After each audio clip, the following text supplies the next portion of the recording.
Le modèle des 5 forces de porteurs permet de mesurer l'attractivité d'un secteur d'activité. Une entreprise qui opère dans ce secteur risque d'être menacée par 5 forces concurrentielles. On a la menace des concurrents directs.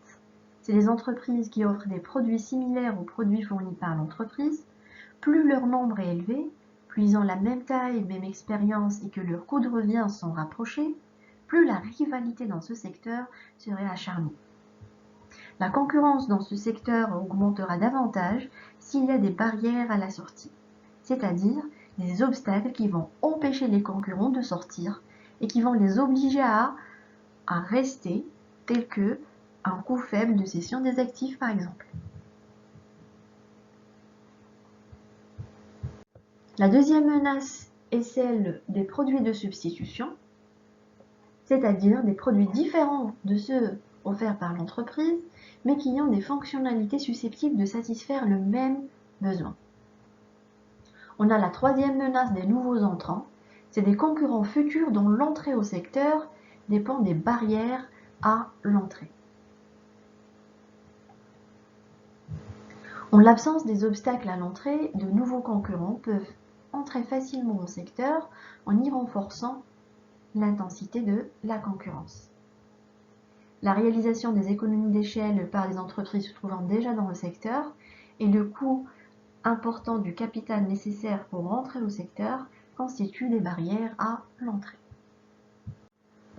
Les clients représentent une menace s'ils sont concentrés et s'ils ont la capacité d'intégrer l'entreprise en amont. Leur pouvoir de négociation est élevé si 90% du chiffre d'affaires de l'entreprise est réalisé avec eux.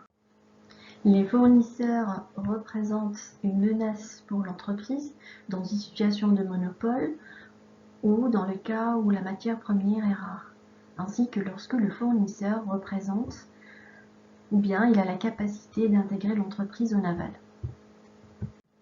Le pouvoir de négociation des fournisseurs est élevé dans le cas où l'entreprise a des coûts de transfert à supporter si elle décide de changer de fournisseur.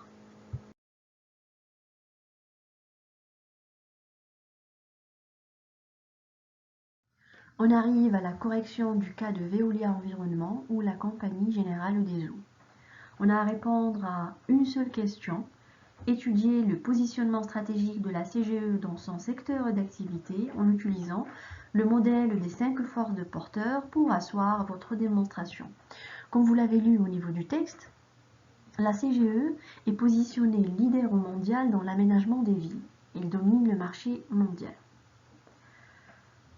Donc, dans ce cas-là, dans cette étude de cas, on va d'abord découvrir les différentes forces de porteurs et la manière dont elles se manifestent dans ce cas-là, et surtout la stratégie qui a été utilisée par la CGE pour lutter contre l'intensité concurrentielle dans son secteur d'activité.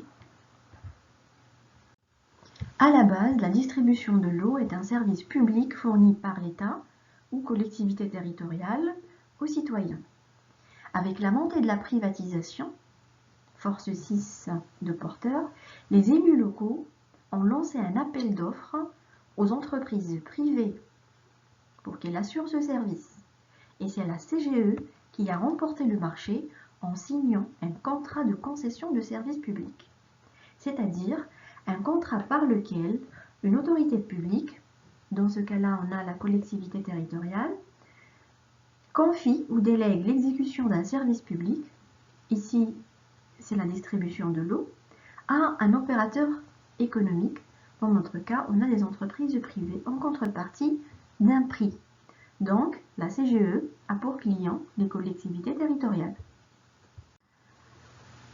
La CGE a commencé par fournir le service de la distribution de l'eau. Du coup, la distribution de l'eau, c'est le DAS numéro 1, c'est l'activité 1 de la CGE. Puis, elle a proposé de nouveaux services en amont, je dirais, de sa filière d'activité en achetant le fournisseur. Et d'ailleurs, elle a opté pour une stratégie d'intégration en amont pour ainsi réduire le pouvoir de négociation des fournisseurs. Les services offerts par la CGE ne sont pas substituables, ce qui fait qu'il y a une absence de la menace des produits de substitution.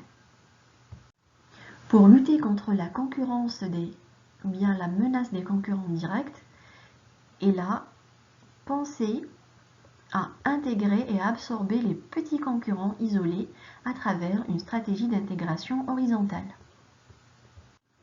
Puis, pour se différencier dans ce marché en situation d'oligopole, il y a Suez et Bouygues et la CGE. La CGE a pensé à développer des avantages concurrentiels pour réduire la menace des concurrents directs.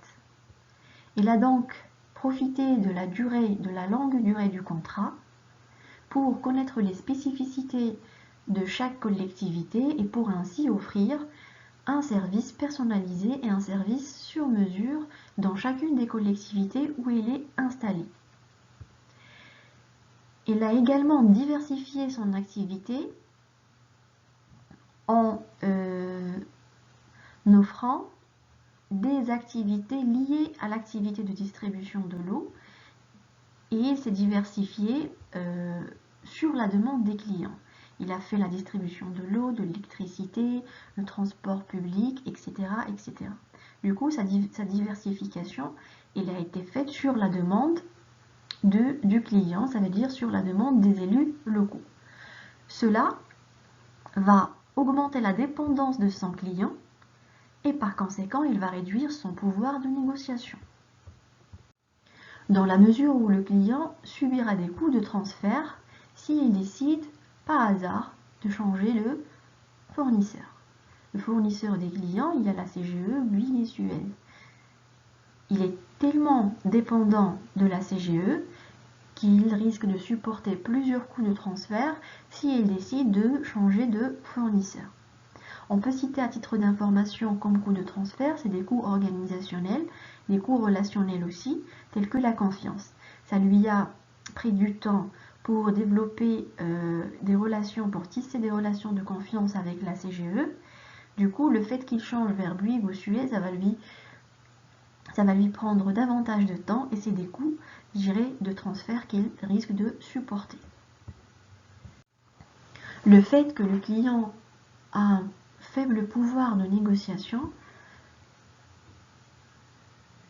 cela a aidé la CGE à négocier le contrat initial et à prolonger sa durée.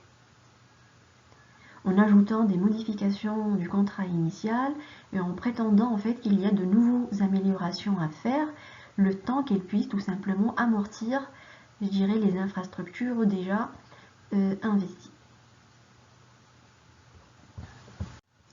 Le contrat signé au départ qui dure 20-30 ans, s'il est prolongé, ça va automatiquement repousser la date d'ouverture d'un nouvel appel d'offres aux concurrents. Et ça représente quoi? Ça représente un obstacle à l'entrée de nouveaux concurrents au marché. Et d'ailleurs, le fait que la CGE a beaucoup d'avantages concurrentiels, ça fera la différence lors, je dirais, d'une nouvelle mise en concurrence. Et c'est d'ailleurs grâce aux stratégies adoptées que la CGE a lutté contre les menaces des différentes forces concurrentielles de porteurs et elle a conservé sa position de leader mondial.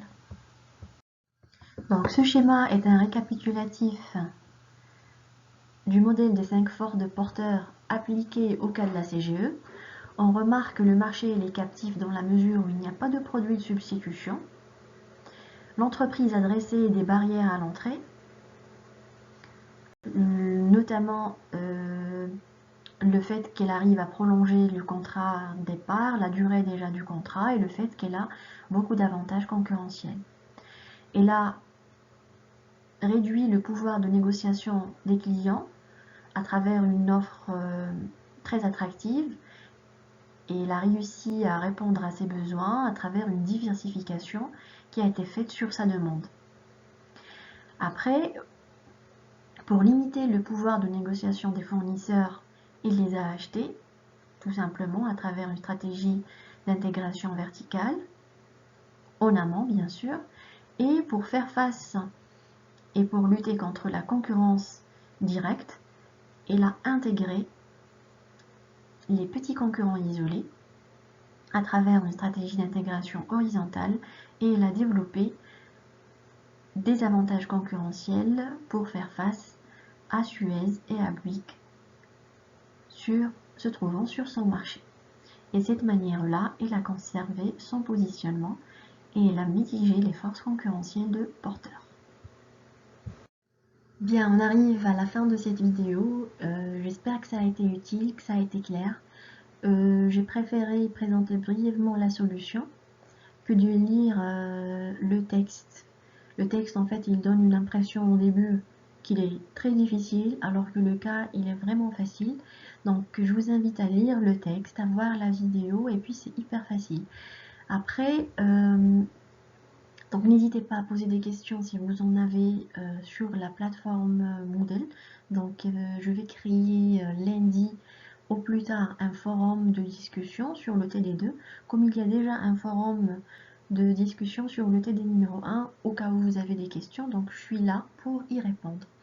Voilà, donc on a fait 2 TD jusque là, il nous reste 3 autres TD, donc je vous dis à bientôt, bon courage et bonne continuation. Au revoir.